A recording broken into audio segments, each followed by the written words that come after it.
భద్రాద్రి కొత్తగూడెం జిల్లా భద్రాచలం వద్ద గోదావరి వరద దూబూచులాడుతుంది. 4 రోజుల క్రితం 52 అడుగులకు చేరిన గోదావరి వరదలతో ఏజెన్సీ ప్రజలు ఉక్కిరిబిక్కిరి అయ్యారు. క్రమంగా వరద 45 అడుగులకు తగ్గుముఖం పట్టడంతో కాస్త ఊరట చెందారు.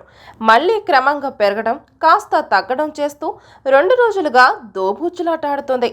ఎగువ ప్రాంతాల నుంచి వస్తున్న వరద నీటితో పాటు రాష్ట్ర వ్యాప్తంగా కురుస్తున్న వర్షాలకు భద్రాచలం వద్ద నీటి మట్టం క్రమంగా పెరుగుతుంది. ఈ రోజు ఉదయానికి గోదావరి నీటి మట్టం 51 అడుగులకు పైగా ప్రవహిస్తుంది. నిన్న రాత్రి 9 గంటలకు గోదావరి నీటి మట్టం 48 అడుగులు దాటి ప్రవహించడంతో అధికారులు 2వ ప్రమాద హెచ్చరిక జారీ చేశారు. ఎగువ నుంచి వస్తున్న వరద నీటి భద్రాచలం వద్ద ఇంకా నీటి మట్టం పెరుగుతోందని కేంద్ర జలవనరుల శాఖ అధికారులకు తెలుపుతున్నారు.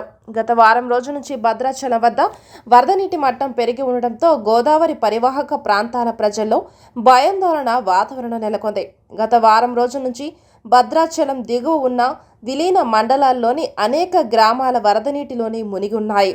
చర్ల మండలంలోని తాలిపేరు ప్రాజెక్టుకు తగ్గిన వరద నీరు ప్రాజెక్టు 12 గేట్లను 2 అడుగుల మేర ఎత్తి 12,000 క్యూసెక్కుల వరద నీరు దిగువకు విడుదల చేశారు.